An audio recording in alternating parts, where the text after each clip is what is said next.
지난주 본문을 보면 38년이라는 긴 세월 동안 그 병으로 살았던 사람은 병이 낫기를 바라는 마음으로 또 치유의 전설이 내려오는 베데스다 연못가에 누워서 물이 움직이기만 기다리고 있었습니다. 그것이 그에게는 유일한 또 희망이었기 때문입니다. 물론 혹시 물이 움직인다고 해도 그가 자기 힘으로 남들보다 먼저 물에 들어갈 능력은 없었습니다. 그럼에도 불구하고 그는 그 길을 떠나지 못하고 있었습니다. 베데스다 연못물이 그에게는 유일한 희망이었기 때문입니다. 사실 나을 수 없는데도 유일한 희망이었다. 그런데 그때 예수님이 그곳에 오셔서 그를 고쳐주셨습니다. 이제 그는 평생이 문제가 해결되었습니다. 그런데 한 가지 문제가 있습니다. 무엇인가? 10절을 보면 주위에 있던 유대인들이 자리를 들고 걸어간 것이 안식일을 범한 것이라고 하면서 그를 추궁하기 시작했습니다. 이때 병이 나은 사람이 어떻게 반응하는가?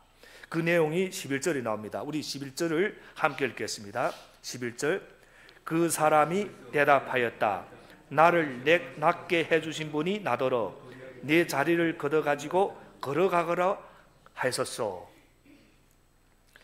이 병에서 나은 이 사람은 책임을 나를 낫게 해주신 분에게 떠넘깁니다. 자기는 그저 하라고 하니까 했을 뿐이라는 것입니다. 책임을 떠넘기는 것이 약간 치사하게 보이긴 하지만 그 입장으로서는 충분하게 이해는 갑니다. 구약율법에 의하면 하나님은 안식일에 일하지 말라고 하셨습니다. 그것이 사실인 겁니다. 그런데 그 이유가 무엇인가? 왜 안식일에 일하지 말라고 했는가? 그것은 우리가 이 땅에 살면서 오직 하나님만이 주인이라는 것을 고백하면서 하나님만이 참된 안식과 자유를 주신다는 마음으로, 그 믿음으로 살게 하기 위해서였습니다. 그러니까 이 안식일 규례라는 것은 처음부터 무조건 일하지 말라고 사람을 속박하기 위해서 주신 것이 아니라 그 바쁜 삶 중에서도 진정한 쉼을 얻게 하시기 위함이었습니다. 그런데 유대인들은 그런 의도와 상관없이 안식일에는 일하지 말라는 것에 문자적으로 꽂혀가지고 안식일에 일을 했느냐 안 했느냐 그것만 따졌던 겁니다. 저 사람이 일을 했어 안 했어 하면 자꾸 남을 정죄하는 쪽으로 이 계명이 오용이 된 것입니다. 그래서 그들은 안식일에 일하지 말라고만 되어 있으니까 무엇이 일을 하는 것인지에 대해서 39가지로 구분을 했습니다. 그래서 이런 걸 일이라고 또 정했습니다. 그 중 하나가 바로 거주지를 옮기는 것, 즉 이사하는 겁니다. 그런데 오늘 본문에 나오는 이 38년 동안 아팠던 사람은 자기가 누워있던 자리를 두고 걸어갔기 때문에 거주지를 옮긴 것이 되고 그래서 안식일 규례를 범한 죄가 되는 것입니다. 사실 지금 이 사람이 이날만 여기에 있었겠습니까? 어제도 있었고 오늘도 있었고 내일도 있을 예정이었습니다. 38년 중에서 긴 시간을 여기 있었던 사람입니다. 그런데 왜 하필 이날 안식일을 골라서 예수님이 고쳐주셨는가? 38년 동안 아팠던 사람이 갑자기 어디를 간다고 하필 이날 고쳐주셨는가? 바로 이것을 우리가 주목할 필요가 있습니다. 예수님은 완전히 일부러 안식일에 기적을 행하신 겁니다. 이 사람에게 그냥 일어나 걸으라 하지 않으시고 일어나서 네 자리를 걷어가지고 걸어가라 꼭 이야기하십니다. 일어나 걸어가라, 일어나라 하지 않고 자리를 가지고 내 자리. 지난주 제가 일본어로 설교를 할 때 이 자리를 잘못 표현했습니다. 그 육가라고 표현했습니다. 근데 이 육가가 아니고 독고라고 합니다. 이 일본말이 참 어렵습니다. 그런데 육가가 아니고 독고입니다. 그래서 여러분 평생 걸을 수 없던 사람이 갑자기 걷게 되었다면 얼마나 놀란 일입니까? 자기 스스로도 너무 깜짝 놀라고 기쁘고 흥분돼서 사마리아인이 물동이를 버려두고 딱 뛰어간 것처럼 이 사람도 자리가 중요한 게 아닙니다. 이제 자기가 나았으니까 흥분해서 막 뛰어갈 수도 있습니다. 그런데 예수님이 딱 짚어서 자리를 걷어가지고 걸어가라 하신 것은 안식일에 거주지를 옮기면 안 된다고 유대인들이 만들어 놓은 이 안식일을 일부러 어기게 한 것입니다. 의도적으로 하셨던 겁니다. 왜 그렇게 하셨는가? 진짜 안식이 뭔가? 너희들이 생각하는 그런 게 안식이 아니라 진짜 안식이 뭔지를 가르쳐주고 싶다. 이것이 예수님이 마음이었던 겁니다. 그럼 안식일 규례를 범했다고 이 사람을 공격하는 유대인들은 어떻습니까? 아무 소망이 없이 그저 가만히 누워있던 이 불쌍한 사람이 갑자기 나았다는 것, 깨끗이 나아서 일어나 걷고 뛰고 있다는 것이 얼마나 놀라운 기적입니까? 그런데 하나도 안 놀랍니다. 거기에는 하나도 놀라지 않고 너 안식일에 왜 자리를 들고 걸어가는가? 너 안식일을 범했다. 여기에만 관심이 있었다는 겁니다. 사랑은 없이 교리와 형식만 남은 전통이 사람을 얼마나 무정하게 대하고 메마르게 하는지, 또 얼마나 잔인하게 희생시키는가를 보여주는 장면이기도 합니다. 예를 들어 어떤 사람이 너무 몸이 아파서 나가기가 쉽지 않은 상황 속에서도 그래도 내가 교회에 나가서 예배를 드려야 되겠다 하고 생각하고 교회에 나갑니다. 그런데 몸이 너무 아프니까 몸도 씻지도 못하고 샤워도 못하니까 어떻게 해서 모자도 쭉 쓰고 그리고 교회를 온 겁니다. 옷도 어떻게 말하면 대충 입고 나온 겁니다. 너무 몸이 아프니까. 그러자 어떤 사람이 그걸 딱 보고 왜 하나님 앞에 예배하러 온 사람이 그렇게 옷도 그렇게 막 입고 나오고 그렇게 모자도 쓰고서 예배를 드리냐 하고 추궁합니다. 우리가 이런 걸 지금 이 사람이 도대체 어떤 상황에서 하나님 앞에 예배를 드리겠다고 오는 것인지는 전혀 관심이 없는 겁니다. 그냥 내가 볼 때 용납이 안 된다. 여기에만 집중하는 겁니다. 모자를 썼다. 여기 하나에 꽂혀 있는 겁니다. 그런데 유대인들은 그보다 훨씬 심한 겁니다. 38년 동안이나 앓던 사람이 나았다는 것이 얼마나 놀라운 기적이고 하나님을 찬양하는 것입니까? 할 만한 것입니까? 그런데 거기엔 전혀 관심이 없는 겁니다. 축하한다. 하나님이 해주셨다. 정말 하나님을 찬양한다. 이런 것은 전혀 없고 왜 안식일을 범하느냐? 여기에 모든 것이 집중되어 있던 겁니다. 원래 이 안식일 규례는 할례와 음식법과 함께 유대인을 이방인들과 구분시켜주는 가장 중요한 세 가지 특징 가운데 하나였습니다.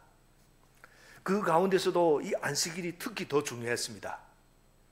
그런데 문제는 매우 중요한 법이면서도 도대체 안식일을 어떻게 지켜야 하는지에 대해 율법에는 자세히 나와 있지 않다는 데 있었습니다. 안식일에 일하지 말라고 했는데 그 일이 어디까지인지 몰라서 일에 해당하는 39가지 그 규제를 만들어낸 것입니다. 유대인들이. 또 그러다 보니까 39개 항목에 각각 또 6개를 더 해가지고 234개에 되는 일에 해당되는 그 예를 만들어냈습니다. 이렇게 만들어낸 법이 예수님 시대에 정리가 되어 있는데 그것을 미시나라고 했습니다. 미시나. 이것은 하나님이 직접 주신 율법이 아니라 그 율법을 지키기 위해 자기들이 생각해서 만들어낸 부가적 조항에 불과했습니다. 보조적 역할을 하는 겁니다. 그런데 유대인들은 율법과 똑같은 권위를 갖는다고 생각했습니다. 결국 어떤 때는 그것을 율법보다 더 중요시했습니다. 그런데 문제는 그들이 만든 미시나가 율법의 정신을 오히려 훼손할 때가 많았다는 것입니다. 하나님이 안식일을 왜 주셨는지 그 의도를 왜곡하고 있었다는 겁니다. 그래서 예수님은 베데스다에 오셔서 두 가지를 하신 것이나 마찬가지입니다. 첫째는 예수님 자신이 안식일이 원래 의도를 완성하고 성취하러 왔음을 보이시는 것. 이거 한 가지 일입니다. 또 하나는 이를 위해 현재 적용되고 있는 안식일 규례가 잘못되었다는 것을 드러내시는 일이었습니다. 그래서 안식일에 일부러 병을 고치는 사역을 하신 겁니다. 다른 날 하실 수도 있었지만 안식일에 행하심으로써 진정한 안식일 정신을 보여주셨다는 겁니다. 그런데 하나님이 원래 안식일을 제정하신 뜻이 무엇입니까?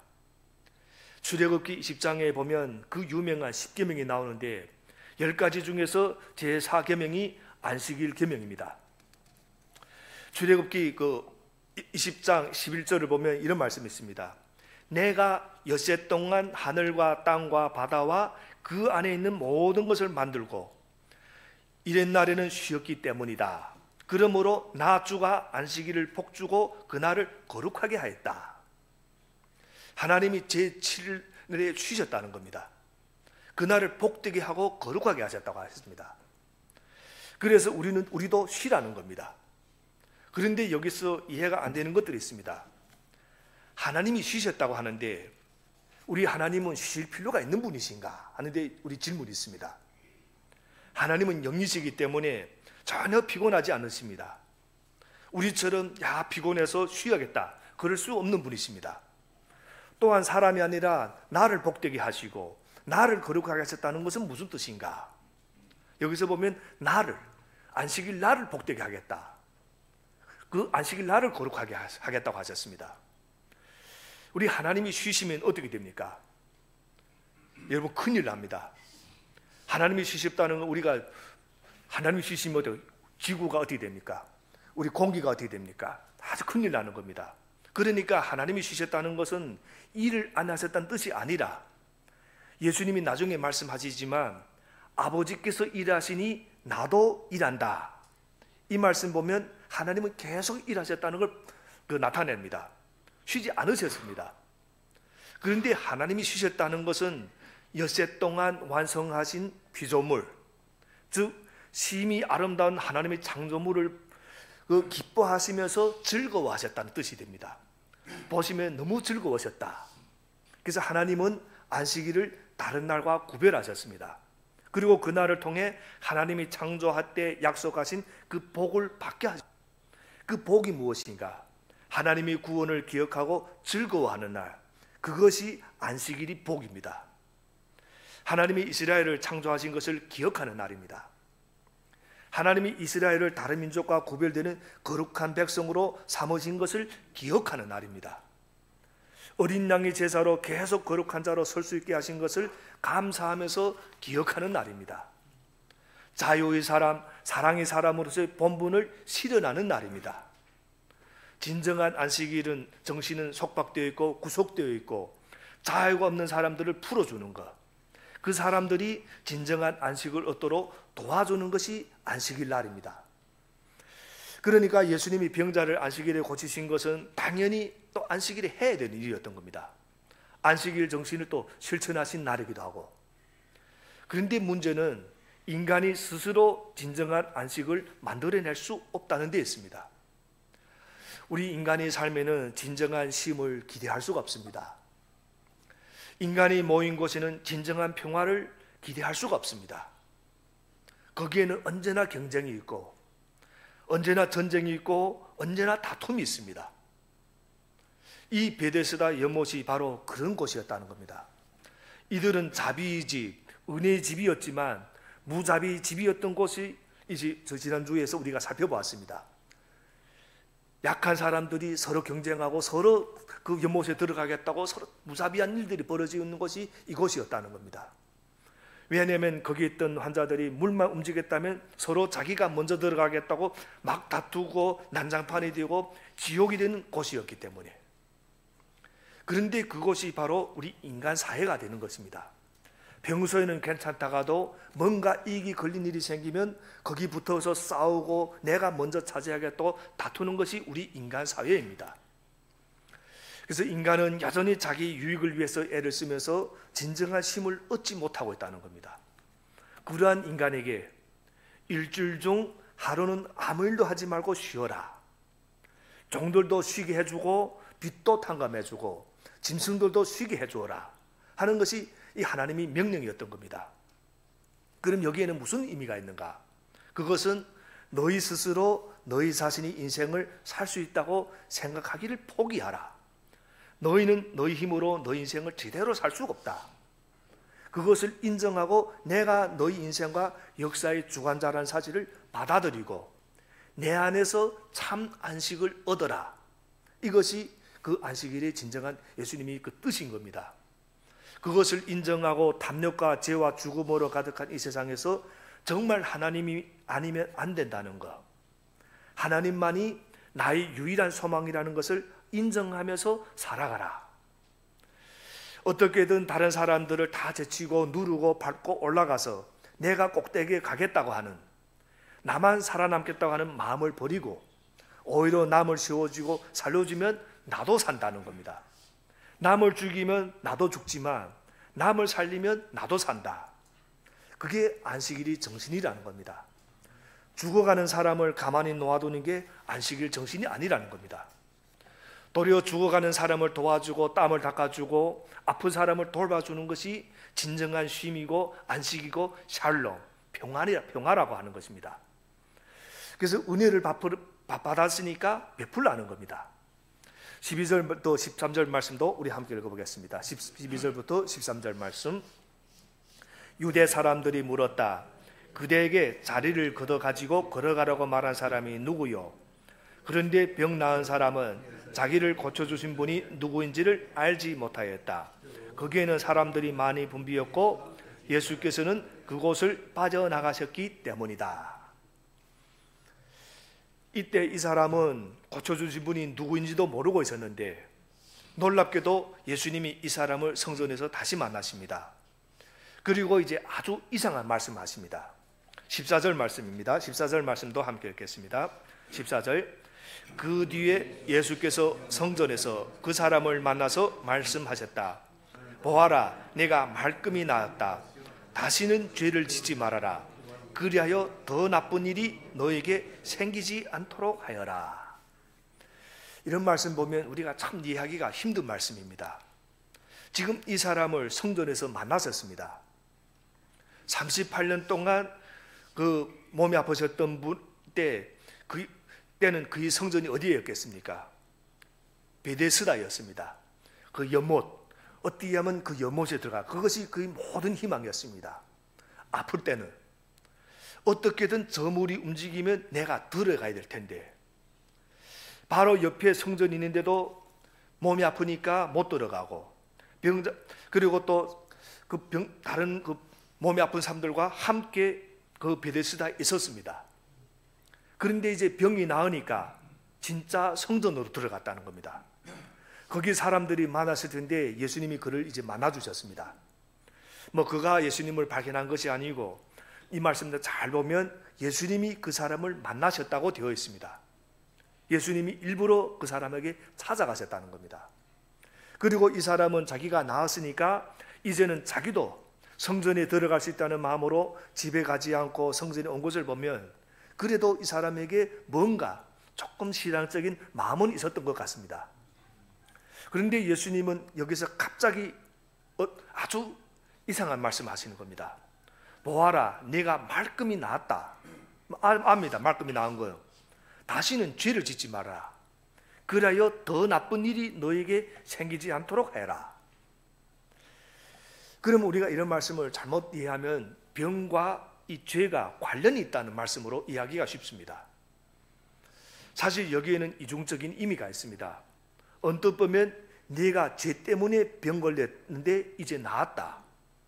그런데 이제 죄를 계속 지으면 이전보다 더 건강이 나빠질지 모르니까 죄를 짓지 말라라고 우리가 이해할 가능성이 있습니다. 그러나 사실 이 말씀은 그런 의미로 쓰여진 말씀이 아닙니다. 문맥을 잘 보면서 읽어보면 예수님이 사실은 병과 죄를 연관시키는 것이 아니라 안식일과 죄를 연결시키는 것을 보게 됩니다.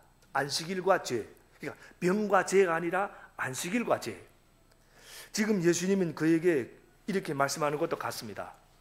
내가 너를 안식일에 고쳐주었다. 딱 다른 날도 안식일에 고쳐주었다. 그 의미를 내가 제대로 깨달아야 한다. 또 그렇게 해준 내가 누구인지를 네가 알아야 한다. 이런 말씀 하시는 겁니다. 병만 낫고 끝나면 인생에 아무런 변화가 없고 의미가 없다는 말씀입니다. 예수님과의 관계가 세워져야 된다는 말씀입니다.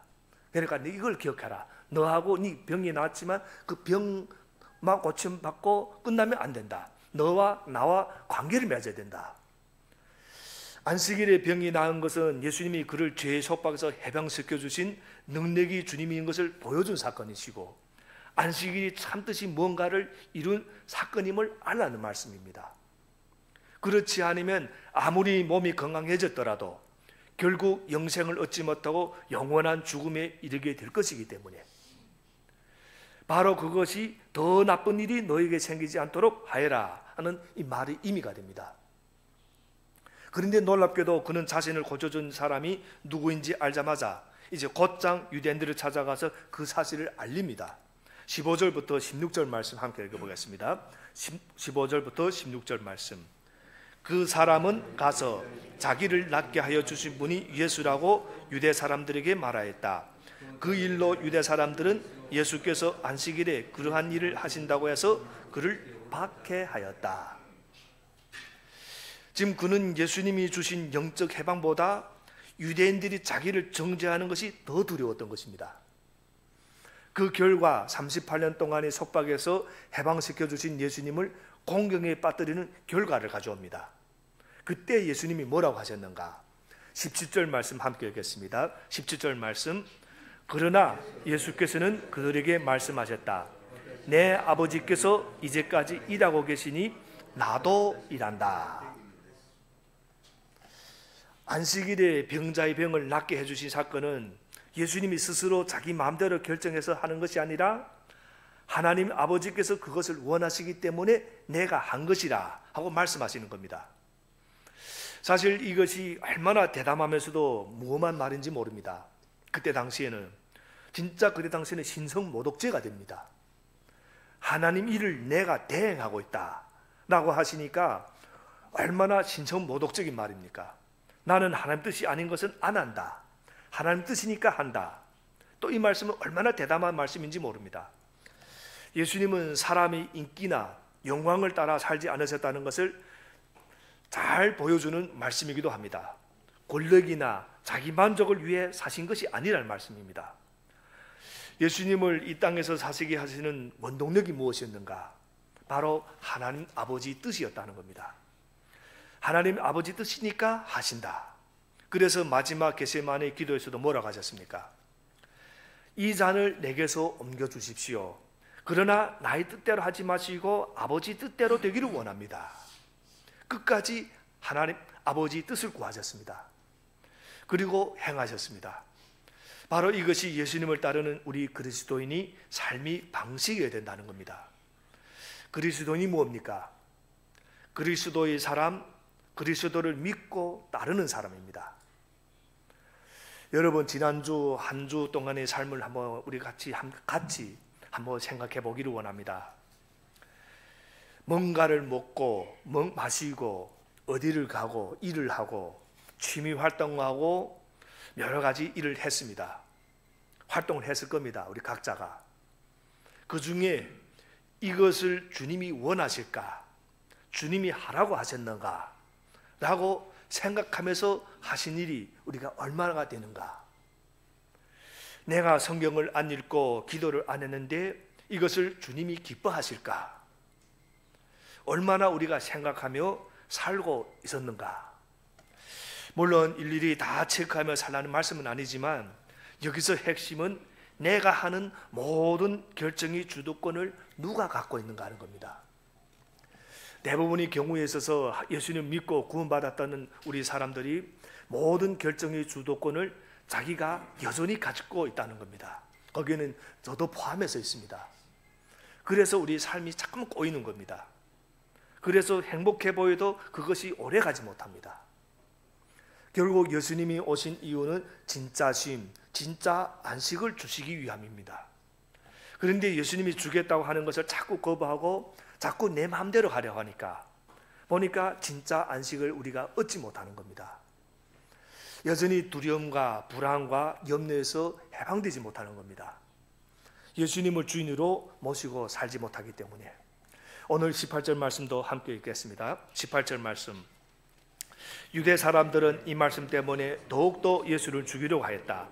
그것은 예수께서 안식일을 범하셨을 뿐만 아니라 하나님을 자기 아버지라고 불러서 자기를 하나님과 동등한 위치에 놓으셨기 때문이다. 유대인들은 예수님이 대답에 귀를 막습니다.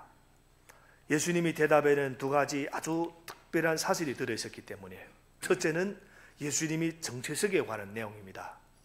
17절에 보면 예수님께서 하나님을 내 아버지라고 하셨습니다. 둘째로는 예수님은 자신이 하나님의 일을 한다고 하심으로써 하나님과 자신을 동등한 위치에 놓으셨다는 겁니다. 그러니까 이게 유대인들이 볼 때는 신성모독죄가 되는 겁니다. 그래서 예수님을 더욱 죽이려고 혈안이 되기 시작한 겁니다. 사람을 살리는 날에 38년 된 병자를 고치신 예수님을 오히려 죽이려고 합니다. 그들은 놀랍게도 율법을 따른다고 하는 유대인들이었다는 것입니다. 그래서 이 사실은 그들이 안식일의 참뜻을 얼마나 모르고 있었는지를 또 보여주는 장면이기도 합니다. 여기서 한 가지 질문을 하겠습니다. 예수님은 사람들이 분노하며 반발할 것을 너무나도 잘 아시면서도 왜 하필 안식일에 병자를 고치신 것인가? 그 전날 하셔도 되고 그 다음날 하셔도 충분히 되는 겁니다. 이 질문에 대한 대답은 마태복음 12장 8절에 있습니다. 인자는 안식일이 주인이다. 바로 예수님이 안식일이 주인이 되시기 때문입니다. 주인이니까 마음대로 하겠다는 뜻이 아니라 주인이기 때문에 안식일이 참 의미가 무언가를 아신다는 말씀입니다. 우리가 꼭 기억하시기 바랍니다. 주인이니까 내가 마음대로 하겠다, 그런 뜻이 아닙니다. 주인이니까 무엇인 뜻인가를 안다는 겁니다. 예수님은 안식일이란 회복을 뜻한다고 가르칩니다. 안식은 거룩함이 회복이라고 말씀하십니다. 회복을 위한 일은 거룩하신 하나님 일이고 노동이 아니라 안식이라는 겁니다. 그래서 병자에게 병이 낫고 회복되는 것보다 더한 안식이 어디 있느냐고 물으시면서 병든 이웃을 돕는 것보다 평안한 안식이 어디 있느냐고 따지시는 것과 같습니다. 여러분, 거룩한 안식이란 하나님과의 관계 회복입니다. 쉼의 본질은 무엇인가? 회복입니다. 엿새간 자기 중심으로 살던 삶에서 돌이켜 하나님 중심의 삶으로 회복할 것을 명령하신 겁니다. 어떻게 해야 중심이 회복됩니까? 자기 필요만을 위해 사는 삶에서 벗어나 이웃이 필요를 채워주는 삶을 사는 것이 곧 회복이 된다는 말씀입니다. 그래서 예수님은 불치병 환자들을 안식일에 고쳐주셨습니다. 또 그들에게는 왜냐하면 불치병 환자들에게는 진정한 쉼이 없습니다. 우리도 다 같이 아파봤지만 아프면 진정한 쉼이 없습니다. 항상 병에 있는데 어떻게 쉴 수가 있겠습니까? 예수님은 그 고통을 벗겨주심으로써 그들에게 진정한 안식을 주셨다는 겁니다.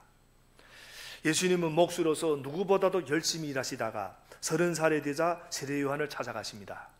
세례를 받고 성령이 이끌려서 광야에 나가서 마귀의 시험을 받으십니다. 그곳에서 또 인간 본성의 유혹을 말씀으로 이기셨습니다. 그리고 나서 공생애를 시작했습니다. 목수로 일하시던 때나 공생애 시절이나 쉴 새 없이 일하신 것은 마찬가지였습니다. 그러나 예수님이 공생애를 통해 일하는 삶이 무엇인지 우리가 배울 수가 있습니다. 예수님은 제자를 부르실 때 무슨 일을 해야 할지 가르쳐 주십니다. 사람을 낚는 일을 해라. 사람을 세우는 일을 해라. 사람을 살리는 일을 해라. 영혼을 회복시키는 일을 해라. 사실 예수님이 하신 것은 일이 아닙니다. 사랑이고 믿음이고 소망이었다는 겁니다. 이 시대에 우리는 지난 어느 때보다 풍족한 시대를 살고 있습니다. 그러나 이 시대 사람들은 더 기쁘거나 더 건강하거나 더 인격적으로 되지는 않습니다. 우리가 풍족한 삶을 산다고 해서 이 시대 사람들이 다른 사람보다 더 인격적인 사람이 되는 건 아닙니다. 많은 일을 해서 많은 것을 쌓았는데도 예전보다 더 나은 삶을 살 수 있다고 우리가 장담할 수가 없습니다. 왜 그런가? 일과 삶이 분리되고 일과 가치가 분리됨으로써 인간은 노동으로 인해 소모되고 소외되는 존재가 되었기 때문에, 그래서 하나님은 무엇을 회복을 원하신다는 겁니다. 진정한 안식을 원하십니다. 일로 인하여 관계를 무너뜨리는 것이 아니라 이를 통해 관계를 회복시키기를 원하십니다. 예수님이 오셨기에 우리는 일이 참임에 눈을 뜨게 되었습니다. 예수님이 오셨기에 또 우리는 쉼과 안식이 참뜻에 눈을 뜨게 되었습니다. 그분은 우리를 진정한 일과 진정한 쉼으로 초청하신다는 사실. 마태복음 11장 28절부터 30절 말씀을 읽고 말씀을 정리하겠습니다. 마태복음 11장 28절부터 30절 말씀입니다. 수고하며 무거운 짐을 진 사람은 모두 내게로 오너라. 내가 너희를 쉬게 하겠다. 나는 마음이 온유하고 겸손하니 내 멍에를 메고 나한테 배워라. 그리하면 너희는 마음의 쉼을 얻을 것이다. 내 멍에는 편하고 내 짐은 가볍다. 이 세상은 여전히 베데스다 예모가 같은 상황입니다. 세상 일이 쉽지 않지만 예수님과 함께 멍에를 메면 일이 내게 기쁨이 되면 나 자신뿐만 아니라 남도 회복시키는 생명이 사역이 됩니다. 일터에서 어떤 마음 자세로 또한 어떤 동기와 중심을 가지고 일하는 나를 예수님은 항상 보고 계신다는 겁니다. 예수님이 베데스다 연못가의 병자를 일으켜 세우셨듯이 일터에서 누군가에게 생명을 전할 때 이웃이 회복이 일어나고 하나님 나라가 그곳에 임하게 될 겁니다. 그래서 우리가 삶 속에서 행하는 모든 일이 생명의 일, 빛의 일, 소망의 일이 되기를 바랍니다. 여러분, 일과 영성은 분리된 것이 아니라 언제나 하나입니다. 우리가 일터에서는 직원으로 일하고 교회에 오면 그리스도인으로 열심히 신앙생활하는 것 따로따로 분리돼서 일하는 게 아닙니다. 신앙생활 자체가 우리 삶이고 그래서 우리는 어떤 모습으로 있든 똑같은 모습과 기준으로 살아가야 하는 것입니다. 그것이 바로 영성이고 바른 영성이 있을 때만 우리가 바르게 일할 수 있고 참된 안식을 얻을 수 있고 참된 회복을 얻을 수 있고 참된 쉼을 얻을 수 있다는 겁니다. 그래서 우리가 바로 이러한 예수님과 같은 마음으로 남을 회복시키는 교회에서의 사역이 되고 가정에서의 삶이 되고 또 일터에서의 일이 되기를 주님의 이름으로 축원합니다. 기도하겠습니다.